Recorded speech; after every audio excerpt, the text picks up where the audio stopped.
Welcome to the Golden State Media Concepts College Football Podcast, your ticket to all things college football. Are you looking to get your college football fix? Looking to get the latest news on your favorite school's team? Join us as we talk college football, from the national championship to college rivalries to bowl games to the Heisman Trophy to which conference is the best. We've got you covered for the Big Ten, SEC, Big 12, Pac-12, ACC, and everything in between.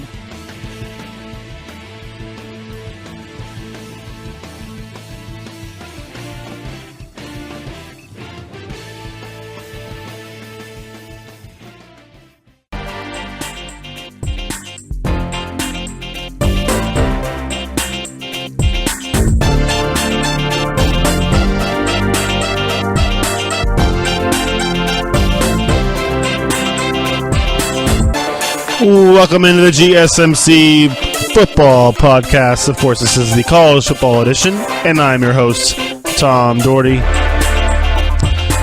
As always, for the College Football Edition, we are here on a Mondays. We are here Monday, Wednesday, and Friday for this GSMC Football Podcast, the College Football Edition. Of course, this podcast is brought to you by the GSMC Podcast Network. In this show, we're going to go over a little more in depth on each team. I know we went over the top 25 teams last week on a Friday. Now we're going conference by conference. Each team is going to get their own little 15 seconds of fame. I know I talk about Alabama and Clemson and USC and all the big schools all the time, but now we're going to go into each school, each conference. Today is SEC and Pac-12. First half of the show will be the Pac-12. The first half of the show is going to be the SEC, and the second half will be the Pac-12. So we'll do this as tidily as possible. As I will not try not to give us too many rants, as we'll go over each team as it respectively. So the first segment will be the SEC East. The second segment will be the SEC West, and then the third segment will be the Pac-12 North, and then the second segment the final segment will be the SEC, or make that the Pac-12 South. So that's nice how they're all divisioned out now. Make that national championship game better. All right, starting in the SEC East, we're going to dive right into it. We don't want to waste any more time. We got University of Florida. Obviously, we talked about them a little bit in this show regarding their spring football and how they went out at this spring, and obviously with new head coach Dan Mullen coming in there to be that head coach in Florida, it's going to be all up. I think it's going to be up to the fact that they can get an offense figured out. Obviously, Felipe Franks is their quarterback right now.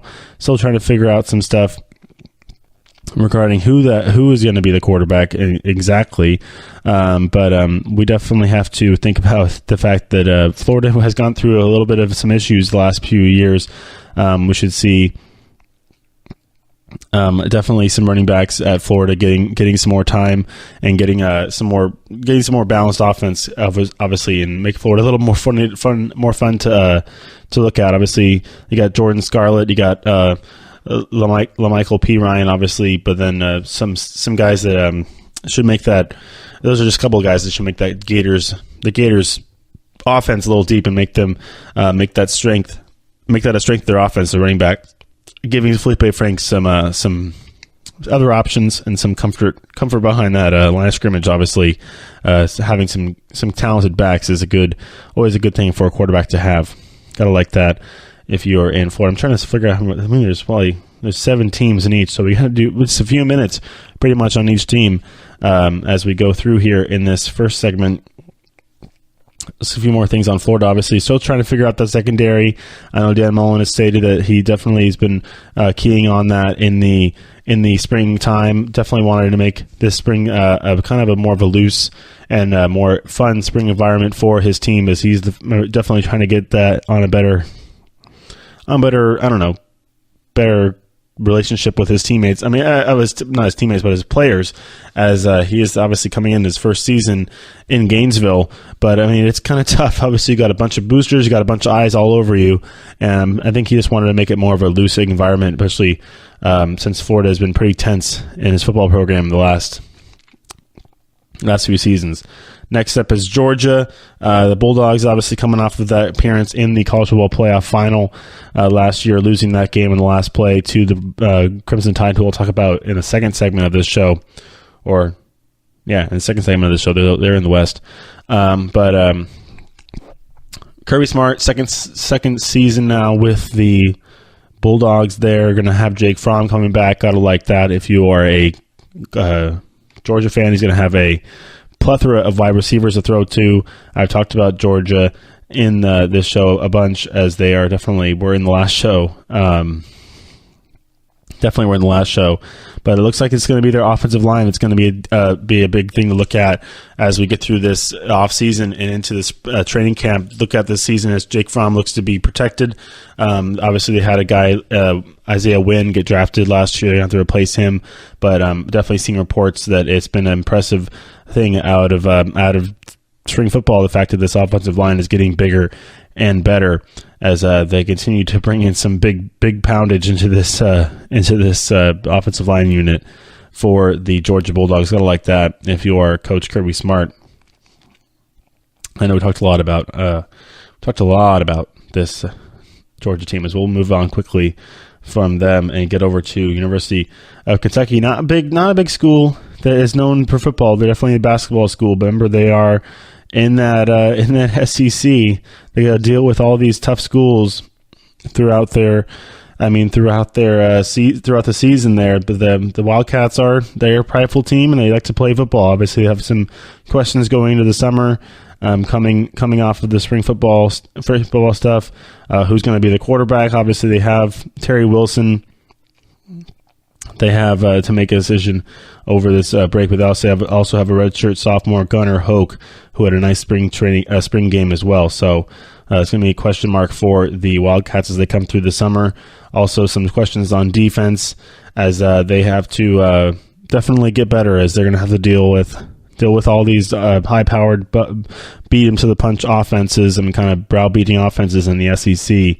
But they get a guy in Mark Stoops to come over from. He was a defensive coordinator at Florida State. Definitely been getting better on offense there as the Wildcats have been trying to get better in those defensive rankings throughout the season last year, and looking to improve that more this year. But you can do what you hope for, but for a team like this, who's not going to be really talked about that much.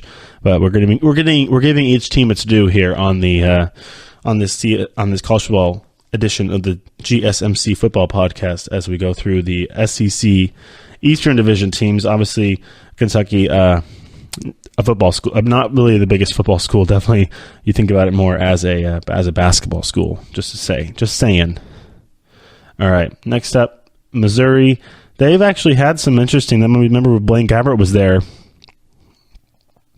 They were a force to be reckoned with football, but definitely had some issues as they are going to be a team probably not thought of as an SEC favorite in the Eastern Division. Though you never really know what can happen.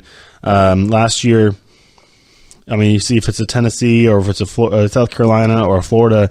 Obviously, you got Georgia in there. They were the team last year that popped out ended up being the team to get in that SEC championship game against. I think it was against Auburn last year because they beat Alabama. But Missouri could be a team that can give Georgia its run for its money.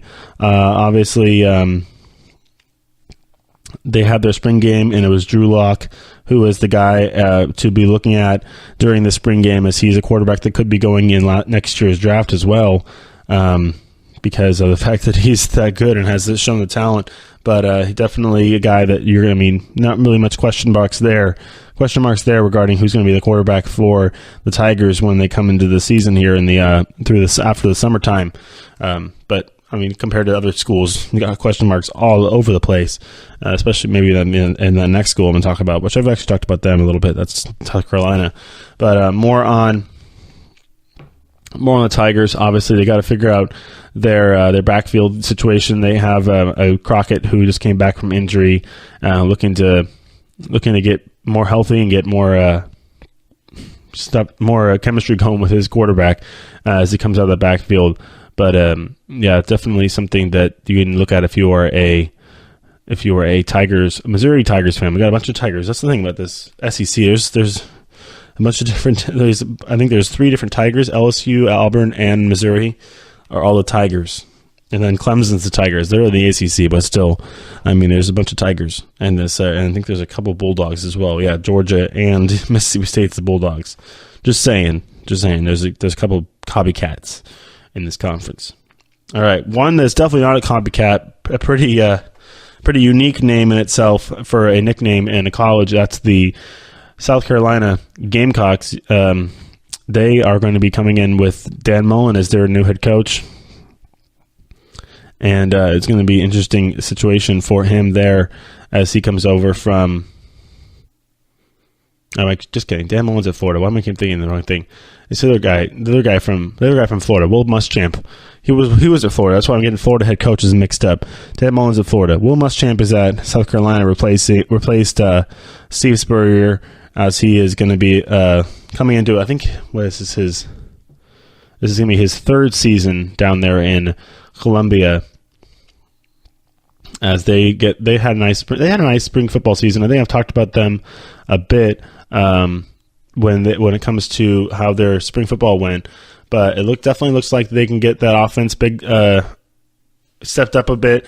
They got a new look offense. Wouldn't be surprised if they have a offense that could be in the top ranks this season. It could push them, maybe getting them in the conversation with Georgia for that division title in the East. Obviously, it's going to come down to when they play each other in college. It's really about the matchups and looking at their schedule and how that's going to shake out this season.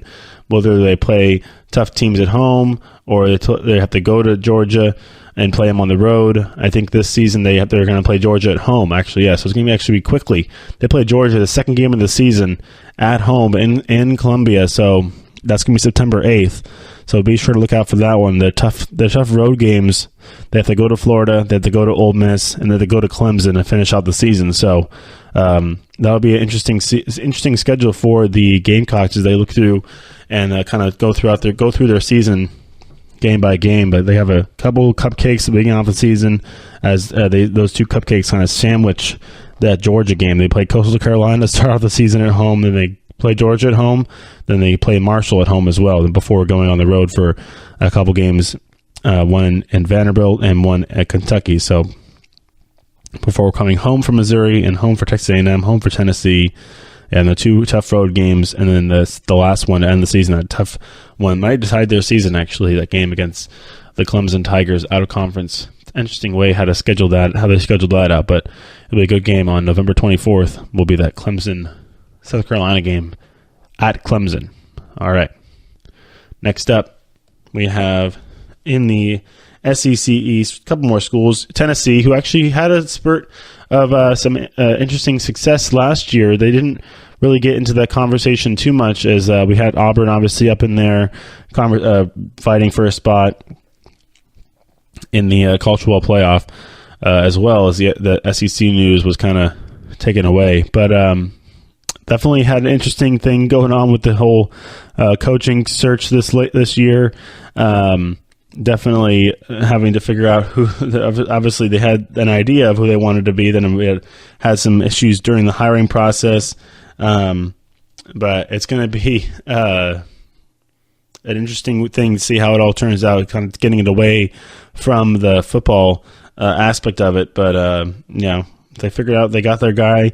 We always thought that it was we saw John Gruden going to Tennessee, but I mean, it ends up that Jeremy Pruitt ends up being the guy there. They're going to be in Tennessee after the fact that there's been now reports saying that there's still more systemic issues going on with the Tennessee football team. I'll get more into them as we go along through this week and these shows. But I just want, as we're running out of time here at the end of this segment, I want to finish up the last team in the conference, which is in this division, which is Vanderbilt, the private school. They're in the SEC as the Boilermaker. I mean, they're the Commodores, but the Vanderbilt Commodores, and they look to get their name back into the good graces when it comes to football. They're actually a very good sports school. They have a good baseball team, but known in other sports. But when it comes to football, they still are on the outside looking in. But definitely a school where you're going to have a lot of good guys come out. Could be some undrafted free agents when it comes to NFL stuff. But it looks like that. They can have an interesting season this year. Definitely a question mark whether they can ever contend for a title, but nothing really going on with the Vanderbilt football team. Obviously, just still kind of squeaking along through spring football and waiting for that season to start. They're going to have a couple cool games come up this season, as they obviously will be hosting. Like I said, they're going to be hosting South Carolina, but then also they're going to be hosting Nevada. They're going to be going to Notre Dame, and they're going to be going to Georgia. So that's going to be tough sledding for them, but they're going to be playing maybe be a team that could spoil somebody's season throughout the year. All right, we'll be back with the next segment with the SEC. What did I just do? East with the SEC West, which is usually the tougher division. So we'll get into that when we come back.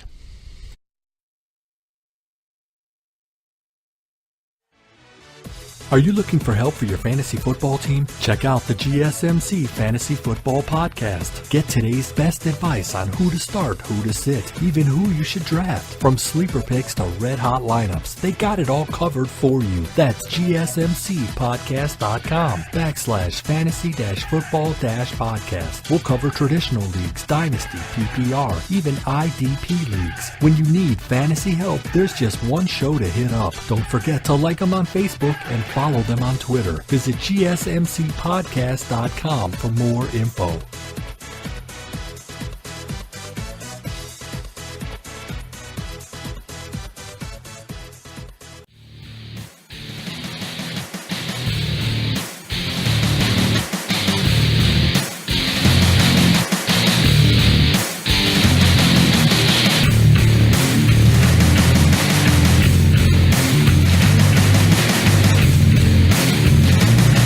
All right, welcome back in GSMC Football Podcast.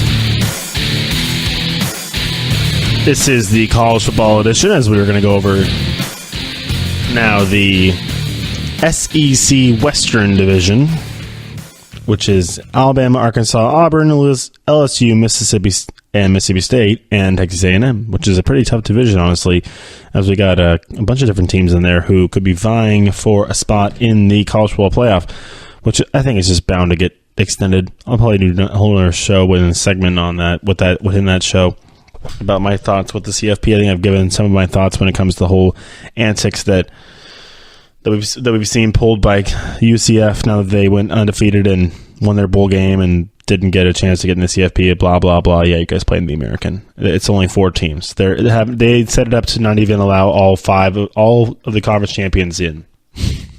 And there were 2 teams last year from the SEC.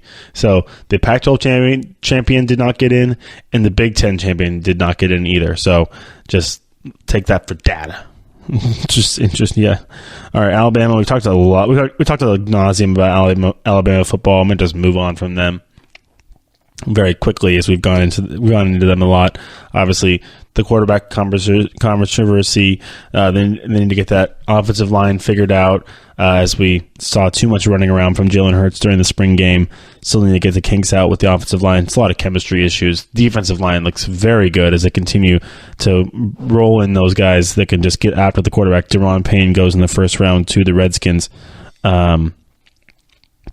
But they still continue to bring in talent, as they're not going to miss a beat, likely, as Deron Payne's spot will be filled by another beast of an athlete that can just get after the quarterback and go make some plays.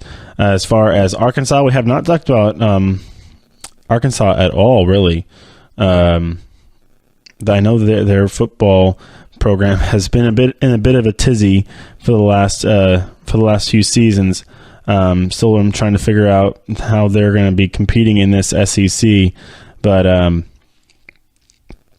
definitely going to be some question marks. Obviously, they have a couple guys up there in the high rankings when it comes high end.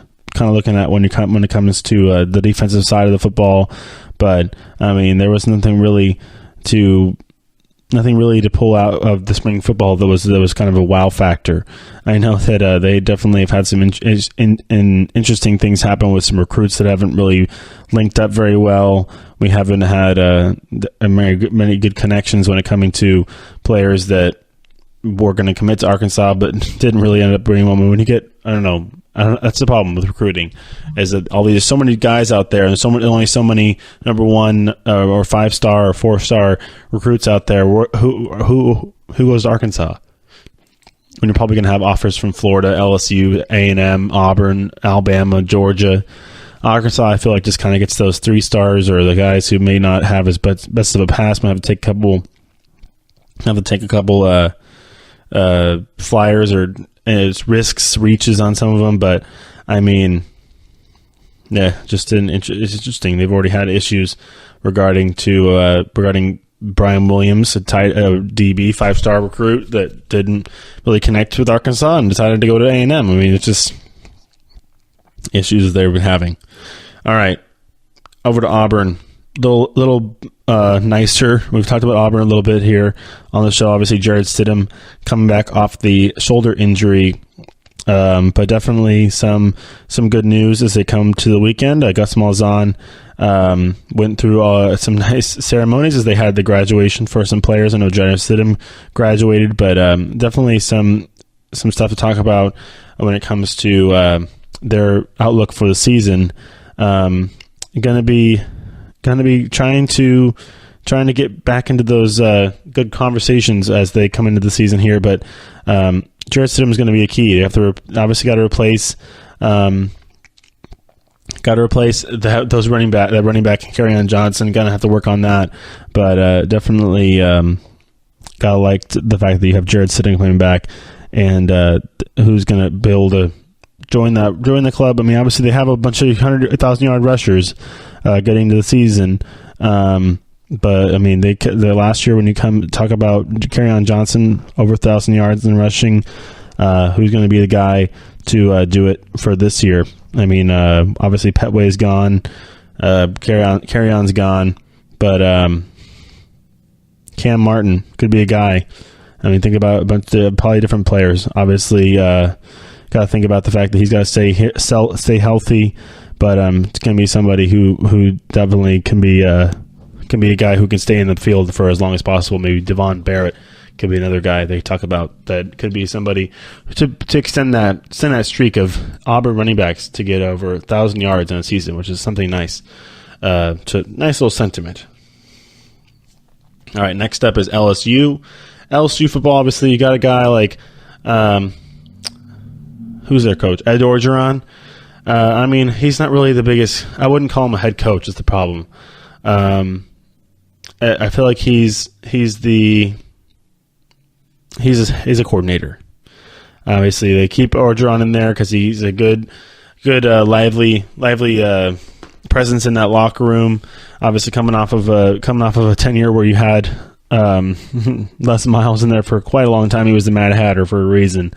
But it looks like that LSU is going to be really putting a lot of money into the fact that they're trying to get these analytics stuff down. They have coaching analysts. They have different things in their department that they're really trying to get strategically done. Obviously, they're trying to beat Alabama, and maybe when it comes to analytics, Alabama's got eight guys. You're going to have 10 guys, whatever works. And definitely going to try and get all these quality control and analytic assistants in there to try and right the ship a little bit. For LSU has definitely been having some issues regarding their past performances against these big teams, and got Les Miles knocked out of town. So yeah, definitely some question marks there. Also some stuff regarding recruiting as they're trying to get a big 4-star O lineman as he's going to making another visit to LSU. And the other issues regarding there being lack of communication from the LSU side as they lost out on a 4-star running back who ended up going to Auburn due to some lack of phone calls. So he's been reported, running back 4-star running back Harold Joyner. LSU never called him back. Now he's signed with the Tigers. So definitely gonna be a question mark there. Definitely gonna be having a quarterback quarterback to be decided on in Baton Rouge as well, as there's been question marks regarding what kind of offense they're going to be running, and if it depending on the offense, what quarterback is it going to be running that offense. All right, next up, Ole Miss, as we are rolling through here on the first half of the show with the SEC schools. I know it's tough to talk about football sometimes in May. It's baseball season, recruiting season, but definitely some stuff to talk about. I know Ole Miss has had a big offensive lineman come in and commit already to them. Definitely some new running backs to talk about at Ole Miss, as they're going to be getting in and trying to see. It's all about making the moving the water a little bit, trying to get those surprise wins, get your wins up there where you can compete with the Alabamas, and get your roster where, I mean, you still definitely have the talent. At Ole Miss, they have a junior named Eric Swinney. He's the most experienced back, but I mean, he's definitely his fourth year on the program, as he redshirted his first year. He's a junior now, but it looks definitely looking like they're going to have some new people there. They have guys Scotty Phillips. They need to figure out how he's role. Isaiah Woolard, who's going to be coming into the running back room there at Ole Miss, and then also Armonte Linton also is going to be entering his fourth year in the program, and he's going to be in the running back decision there for the Bulldogs. Not the Bulldogs, the Rebels. Ole Miss, Rebels, Running Rebels. Bulldogs of Mississippi State. Duh. All right. We're going to go to them next. Mississippi State, Bulldogs, they're next on the list? Yes. Ole Miss. Oh, yeah. I mean, they got the new coach, right? Ole Miss has not Ole Miss. Mississippi State has a new coach, as they lost their coach to go to Florida. Dan Mullen went to Florida, and Mississippi State they get the offensive coordinator from Penn State. That's right, James Franklin giving up his coordinator as Joe Moorhead goes over to become the head coach of the Mississippi State Bulldogs. Definitely some question marks surrounding them, as they're still trying to figure out what they're going to be doing. Obviously, they can be a top caliber team. There's definitely ways they can become a college football playoff team. They definitely need to figure out if they can win games with their line play. They definitely got some talent there down in the offensive line, defensive line. Obviously, they need to be able to be very stalwart every time they are doing a play down there within the trenches, whether it's running plays or not. But they had some issues with the effort and commitment problems with the offensive line down there. Sometimes teams getting blowing them up early, offensive line not giving every time. So, I mean, definitely got to win those games down in the trenches. Definitely, when it comes to the skill stuff, they have some skill players on the who are older in the sophomore. Senior leadership ranks. Also, sophomores need to figure out. Obviously, they have some skill players when it comes to their quarterback. Nick Fitzgerald is a redshirt senior. If Fitzgerald's ready to go, they should be able to go. Obviously, there's a young kid as well in there who's going to be thought to probably be get into positions or get into plays where they can get in a position where they can use this guy's athleticism. But it looks like there's going to be a guy, Nick Fitzgerald, to be somebody to lead this team. They do have a favorable schedule this season, so it looks like they're going to be playing some tougher teams at home versus weaker away games, as I'm looking at their schedule now.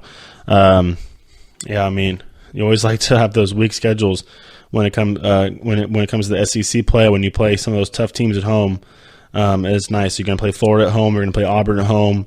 They're a tough road game. They do have to go to Alabama and have to go to LSU, but and they're going to play the Egg Bowl in Mississippi, in Oxford at Ole Miss. So, but they do get a couple good home games regarding with Florida playing at home, and also they're going to have some cupcake cookie games in the beginning of the season, as most of these teams do schedule. But they got K-State on the road, Kentucky on the road. That should be winnable games. But yeah, playing A&M at home. You're going to play Auburn at home, Florida at home. You're going to like that. So if you're a Bulldogs fan, the tough game is going to be on November 10th at Alabama. So everybody probably marking your calendars for that one. And also the Egg Bowl as well. Coming off, we're going to play They're also playing Arkansas at home. So I'm just going to be Alabama, Arkansas, and Ole Miss. Bam, bam, bam to end the season. Be a nice little way to get through your SEC schedule there. These schedules are very interesting in college football, especially because they're not uniform by conference.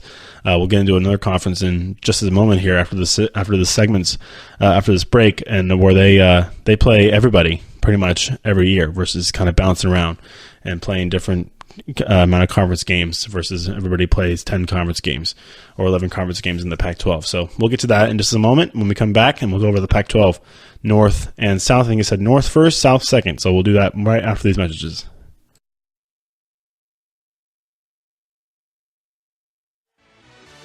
Check out the show that's built on the MMA, from the UFC to extreme cage fighting. They got the fights covered. Check out the GSMC MMA Podcast. Get the latest news on past or upcoming fights. Join us as we talk to and about some of the biggest names in the MMA, past, present, and future. When it's the fight game, there's just one show to check out. GSMCpodcast.com/MMA-podcast. Don't forget to like them on Facebook and follow them on Twitter. Visit GSMCpodcast.com for more info.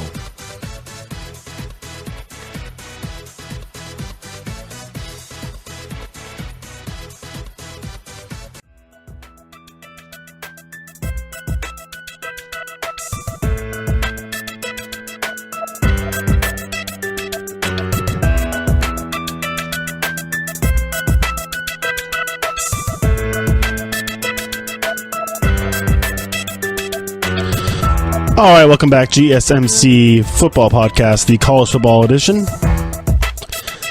As we're going to go over the Pac-12 North, that's Stanford, Washington, Washington State, Oregon, Cal, and Oregon State.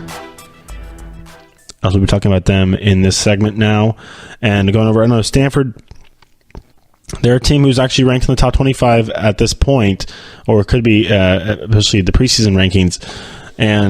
But they've had some question marks regarding their injuries and quarterback play. Obviously, you have Jack Richardson getting a scholarship after being the only guy who can healthily throw a football on that team, and they both barely scratched together a spring football game due to the injuries that they're dealing with. But, I mean, you can't count them out. You can't count Stanford out when it comes to Bryce Love. You can't count him out to the recruiting prowess of David Shaw. You can't count him out because their offensive line is usually the best, one of the best in the nation when it comes to power offense, power football, getting little running lanes for Bryce Love to get through. But I mean, they always usually figure out a receiving core for their quarterback, whether it might be KJ Costello or maybe Jack Richardson jumps in there as well to be a guy who could be a guy who could be the starting quarterback coming into the season. But so you got to think about Stanford and the fact that they could be a team that usually gets in there and is a team that is going to be making some noise in the Pac-12 North. Obviously, you got to like Stanford coming into this season with their talent. I mean, there's just some question marks regarding injuries, so they can get healthy. They could be definitely a competitive team. And then, especially when you think about Stanford as a team that's dealing with the academic rigors that they do, going to be interesting to see how they can adjust. Well, they adjust every season and then bring out some good performance and good product on the field. Another team that does that is Washington. When it comes to putting good product on the field, they got Myles Gaskins obviously behind Jake Browning, who's under center again in his final season. Who's going to be a big season for Jake as he is now fully healthy again. Can maybe look to repeat, get a little better than he was last year, obviously, but repeat his sophomore season that saw him in the conversation for a Heisman Trophy and got his team into the college football playoff as well. So we'll see if he can do that again this season.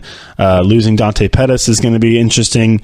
So that was one of his favorite targets down the field. We'll probably get, I can't see why Washington would be able to, they could definitely recruit this team with Chris Peterson, definitely a good recruiting power and big recruiting school with Chris Peterson there at the helm head coaching you. So you got to like that, and you got to like the fact that you probably have some guys who can catch the ball down the sideline. And when it comes to spring football, that's what they did. Jake had a nice spring football season, obviously coming in there as the elder statesman, the senior now at Washington.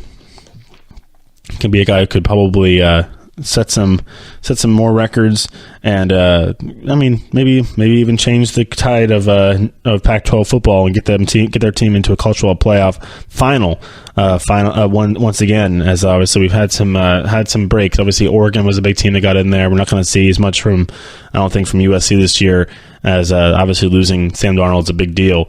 But Washington can be a team. There could be watch out for the Huskies, as they definitely are going to be trying to get back into the high rankings. Obviously, you never know. You never know in this conference. Obviously, the Pac-12 has kind of undersold itself and underachieved this last few years. But when it comes to their spring football season, it was definitely a nice one, as the Huskies were able to impress and to show off what they can do. Definitely during the spring football season, they had a nice little draft. Had some guys go out in the draft, which is always nice to see your teammates get picked to the NFL. But when it comes to the actual season, they're going to have to figure out how to get through their schedule. Obviously they're going to play Week 1 versus Auburn down in Atlanta. It's going to be interesting to see how they are going to figure this one out. They're going to figure that out. Obviously, first game of the season is going to be a big one on probably a nationally televised game. But the Huskies are going to be trying to get that you got to get that non-conference schedule up there. When you get in the non-conference schedule up there, the degree of difficulty when it comes to the telecasts,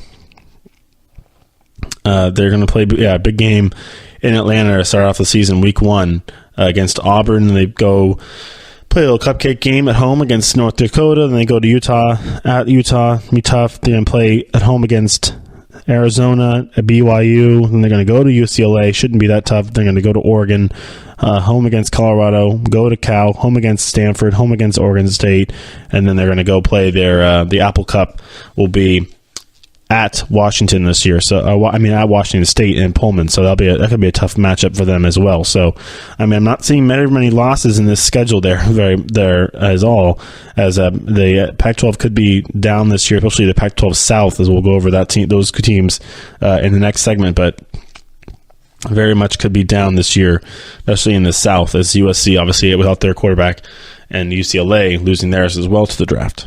All right, Washington State could be a team that's next. Well, they could be a team who could be a surprise. They were good last year. They did lose Luke Falk to the draft as well, so they have to figure out who they're going to be replacing him with the decision that Mike Leach has to make there with the Cougars. But definitely a team that, with that kind of offense that he likes to run, he'll find a quarterback that can. They could get their team down the field quite a bit, just like Luke Falk did. He threw breaking all these records and everything, but the Titans got Luke Falk in the draft. But when it comes to starting quarterbacks coming into this season, it's going to be interesting to see. Obviously, they got Redshirt Jr. and Trey Tinsley to come in, as he did nicely over the spring game. Was 19 of 24 in the spring game. Only guy to throw over 200 yards. He did have three touchdown passes in that game. Also got a guy, Anthony Gordon, and Cameron Cooper, who could be guys to battle for that. Got a bunch of quarterback decisions. Got a bunch of quarterback options for Mike Leach there, but it could be those top three guys that will likely get the starting job come the season. Oregon, another team that could be up there in the ranks. Obviously, Mario Cristobal is the new coach there in Eugene. With their schedule, they're going to have some interesting games at home to start off the season. They got Bowling Green, Portland State, and San Jose State to start off the season. Then they have Oregon. Then they have Stanford come right into their home after those three cupcake games, pretty much to start the season, non-conference games. And they got Stanford coming in, boom, on I'll make that on September 22nd. Cal, they go to Cal, come home for Washington. They go to Washington State, Arizona back-to-back, come home for UCLA. Then they go to Utah, and then home for Arizona State. And then they play their, what's the Oregon in-state game called? I know the Apple Cup. The Apple Cup is the game in Washington. I'll figure that one out. But they play Oregon State in that rivalry game to finish of the season in Corvallis. So they'll be on the road for that one against the Beavers of Oregon State. It'll be interesting to see how Mario Cristobal can fare that schedule in his first season in Eugene. The Ducks have always been that team that will be the speed team. Obviously, coming back from, going off of what we've seen from their time with Chip Kelly, who's now down at UCLA. But they got to get through. They obviously have an interesting schedule when it coming off these teams. They're going to have to play Stanford. Obviously, getting to play Stanford at home, and then going back to Cal after that one. They're going to play a team in Cal that can always usually. They can kind of interesting shock you, especially when you play them in Cal in an early game of the year. That you never know what happens with them, especially with the Cal being on the kind of system they're on.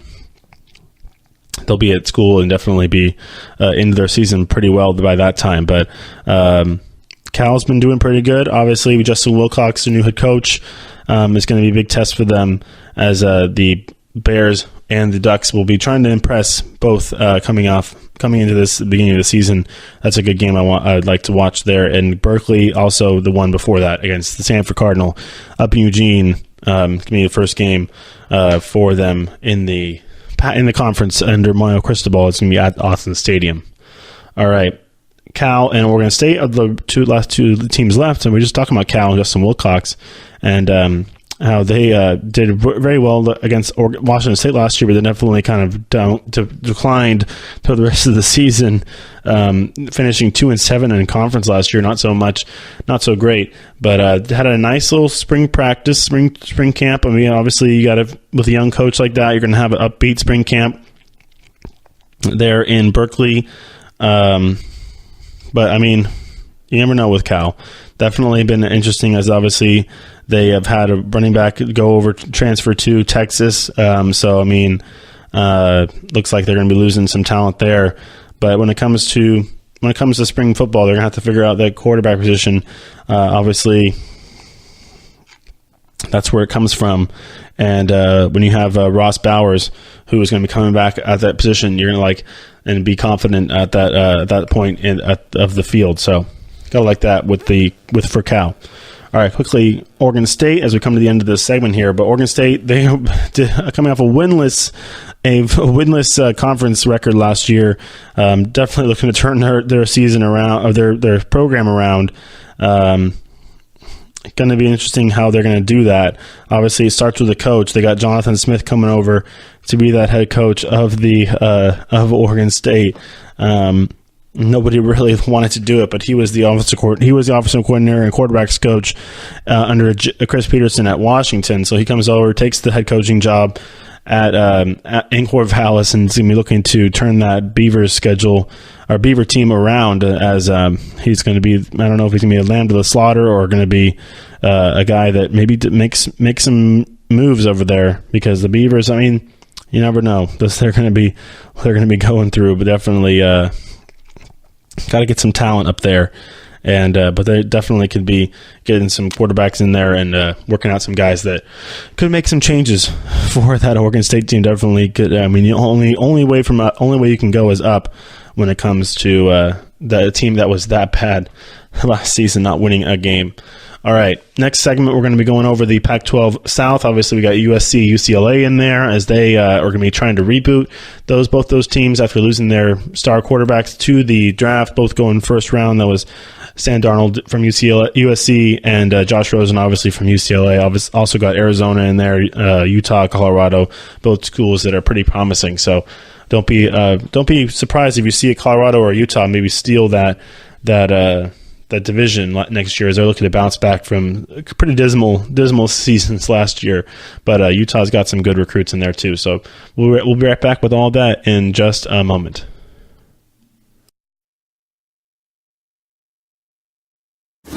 Check out the show built around the women of MMA. From the UFC to the extreme cage fighting, we got the fights covered. Listen. It's the Golden State Media Concepts Women's MMA Podcast. The latest news of upcoming fights, discussions of previous matches. Join us as we talk to and about the biggest names in women's mixed martial arts, past, present, and future. When it's the women's fight game, you know where to listen to. The Golden State Media Concepts Women's MMA Podcast.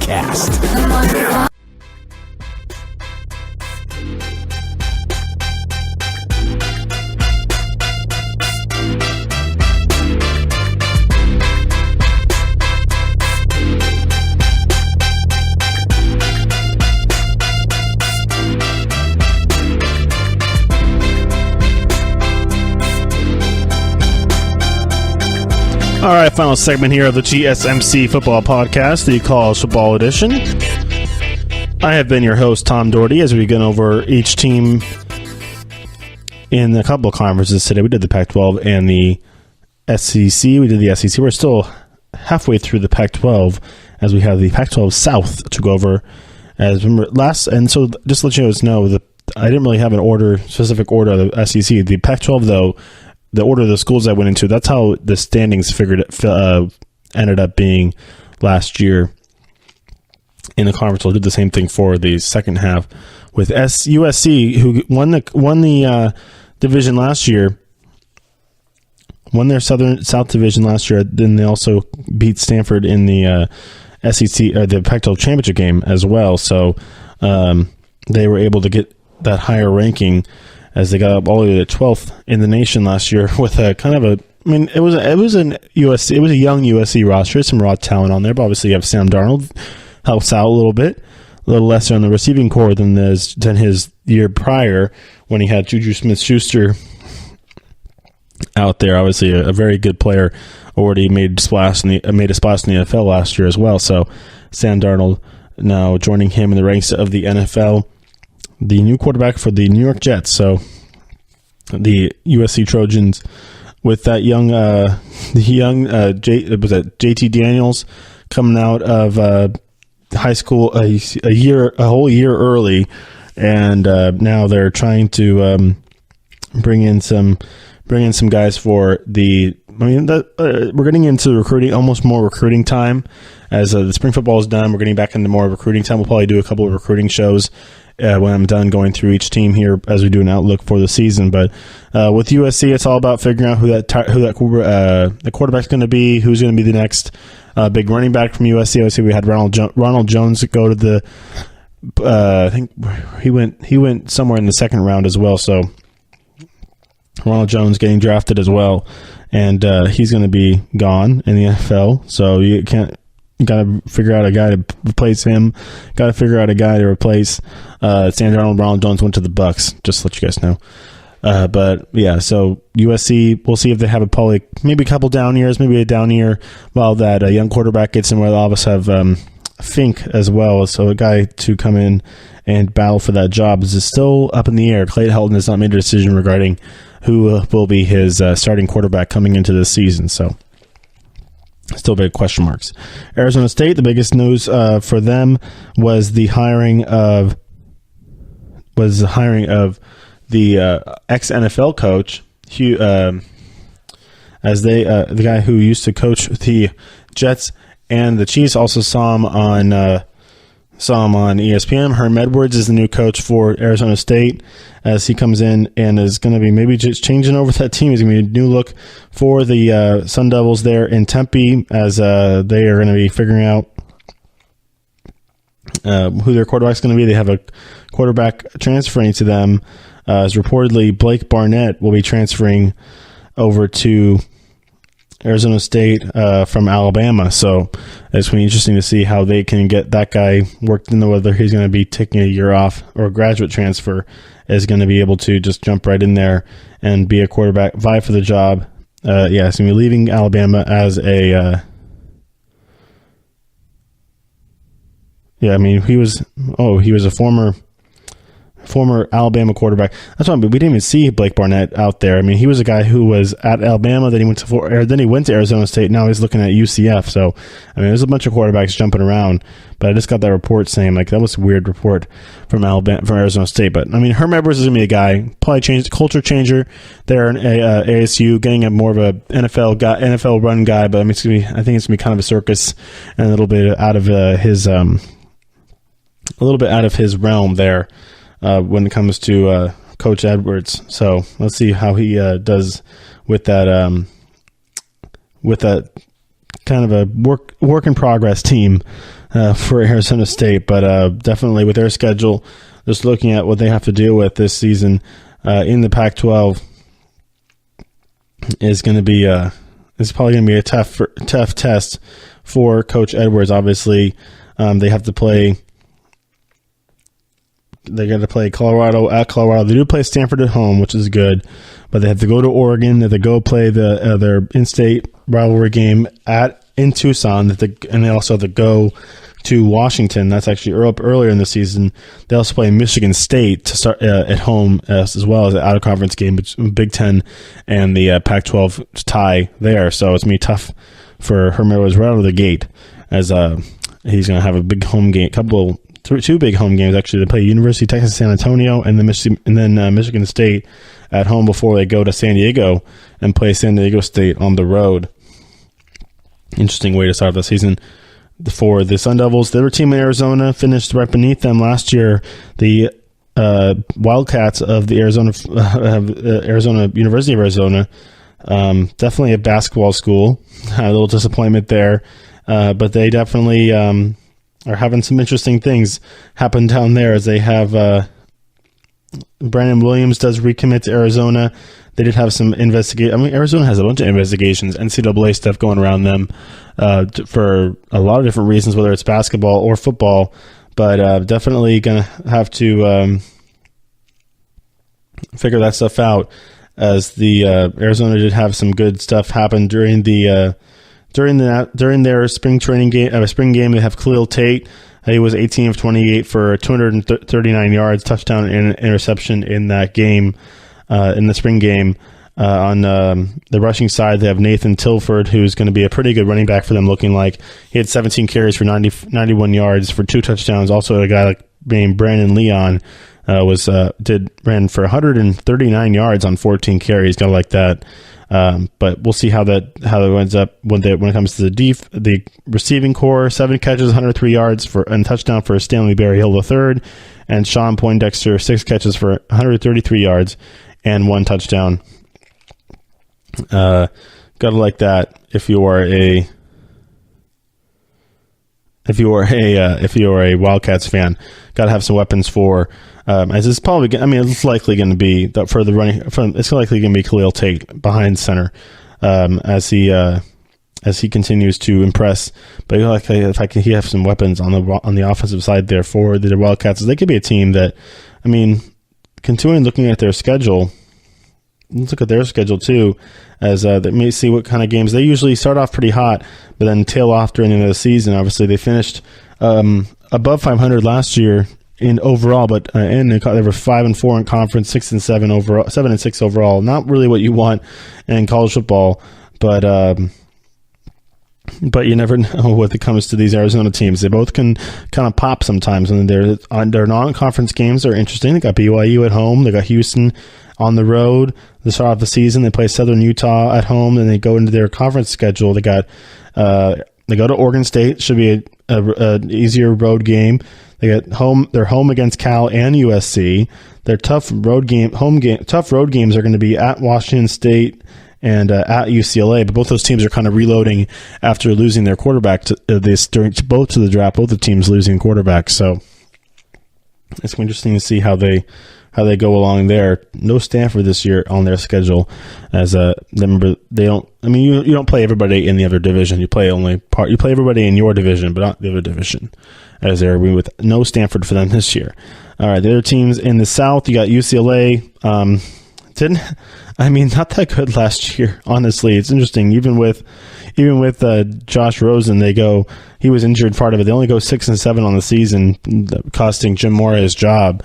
But so it's going to be interesting to see how they bounce back this year with the new quarterback. They have to replacing Josh Rosen, but you never can. Chip Kelly is a new head coach. Got to see how he is going to be. How he's going to be there when it comes to football coaches. Chip Kelly is never going to take a break. I don't think he's going to be a guy who's going to be all going all the time. And obviously with Josh Rosen gone, it's going to be up to the next guy up, and that's either going to be Devin Monster for the Bruins. They also have a guy named Matt Lynch and Dorian Thompson-Robinson, who could be a guy for Chip Kelly to decide to do. And obviously they all did their thing during the spring games, spring football camp, but it's going to probably all be decided as they come down the stretch into the regular season. Obviously, Chip Kelly is still trying to get his feet wet with his new program down in Pasadena. Or actually, well, they play in Pasadena, but their school is in Brentwood. How nice. The campus there, UCLA, but I digress. All right, going up to Boulder, Utah. They were in the bottom ranks of the division there, they finished 7-6 on the season, but 3-6 in conference.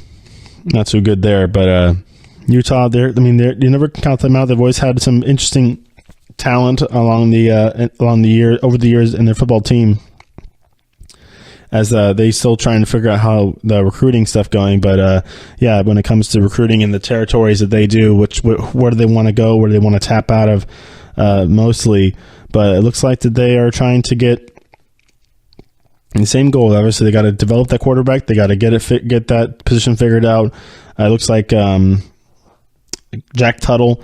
As you see, he's the guy probably going to be up in the top for when it comes to the position and the quarterback kind of competition. I was trying to think of which way, whether it's a battle, was it a QB battle, was it a competition, who's going for the job. But it looks like it's going to be Jack Tuttle to be the coach, the guy that Coach Whittingham likes there to lead that offense for the Utah Utes. Interesting name there, the Utah Utes. But just looking at their schedule as well, as we were kind of every team looking at their schedule periodically here, they got an in-state rivalry there going Weber State, Utah versus Weber State to start off the season. They play Northern Illinois on the road. They come home to start their conference schedule at home against Washington. They go to Washington State right after that, and they also go to Stanford. So a couple tough games there on the road. They do get They do get Arizona and USC at home before having to go to UCLA, Arizona State on the road. Both those ones to come home for Oregon. Then they play Colorado on the road, and then come home for the another big in-state rivalry game with BYU. So interesting how that. You get some of those schools. Some of these schools randomly will have an in-state rivalry game with a team that's not in their conference that they'll play in last week in the season. So Utah with a cool little outlook there on their season. And then we have last but not least Colorado. They, we'll see how that program figures itself out, and now still trying to figuring it out in the Pac-12. But definitely rising in the rankings. They've had some good talent. They've had some guys go in the draft, getting some good commitments when it comes to these recruits, and getting some good young freshmen in there. They do get a guy from Mater Dei of 6'3", 180-pound receiver Braden Huffman-Dixon comes over to pick the Buffaloes over some other schools. He picked them over USC, Oregon, and Georgia. He went to Mater Dei, and he's going to be in Boulder for his college career. Gotta like that one. So looks like the Colorado is jumping up in those rankings. Obviously, Rivals has Washington number 1, Oregon number 2, and Colorado number 3 when it comes to these rankings and their commits. But Colorado coming up because of the fact that they can attract a lot of talented guys coming over to the Broncos. Buffaloes is obviously getting Huffman-Dixon. They also got a guy by the name of KJ Trujillo. He's a 6'1", 160-pound cornerback from Orange Lutheran High School, as he is a 3-star recruit that turned down offers from Oregon and Iowa State, amongst others. So, gotta look at that. Gotta like that if you are a Colorado Buffaloes fan. And looking at their schedule as well. Obviously, being in Colorado, kind of weird being out in the West, but they're going to play some interesting non-conference games. They got to go to Colorado State. They're going to play at Nebraska to start off the season. Then they're going to play New Hampshire at home before start off a kind of a homestand that includes includes UCLA and Arizona State before they go to USC, go to Washington, home for Oregon State. Then they go to Arizona before being home for Washington State and Utah, and then they're away against Cal. So, they're kind of 2 tough games on the road against USC and Washington. Other games at home are going to be some good competition. So, I like that if you are a Colorado fan as well. The schedule should shake out pretty interestingly. That game against Nebraska will be a test as well to start off the season, their second game of the year. So, That was the Pac-12 and the Pac-12 South, to be more specific in this segment. As we come to the close here of the show, it was a good one today going over the SEC and the Pac-12. Next show, we're going to go over the ACC and the Big 12, and then we'll do the Big 10 next week, or actually Big 10 on Friday. On Wednesday, we'll do the ACC and the Big 12, and then we'll do the Big 10 on Friday, as that has, there's way more than 10 schools in the Big 10, so I'll give you a little more deep on that one as well. Maybe the ACC will leak over to Friday as well, so we'll see what happens on Wednesday. But we're going over each conference team by team, give a little snippet on each one. So when we see you on Wednesday, we'll be doing that. And until then, everybody go enjoy. We'll watch some highlights. Get ready for go look at your schedules of your college football team, seeing where you're going to pick out some wins. Go see which big recruits your team got, as there's been reports out of guys committing left and right here today. So we'll see you on Wednesday for some more college football news. Until then, have a good week. You've been listening to the Golden State Media Concepts Football Podcast, part of the Golden State Media Concepts Podcast Network. You can find this show and others like it at www.gsmcpodcast.com. Download our podcast on iTunes, Stitcher, SoundCloud, and Google Play. Just type in GSMC to find all the shows from the Golden State Media Concepts Podcast Network. From movies to music, from sports to entertainment, and even weird news. You can also follow us on Twitter and on Facebook. Thank you, and we hope you have enjoyed today's program.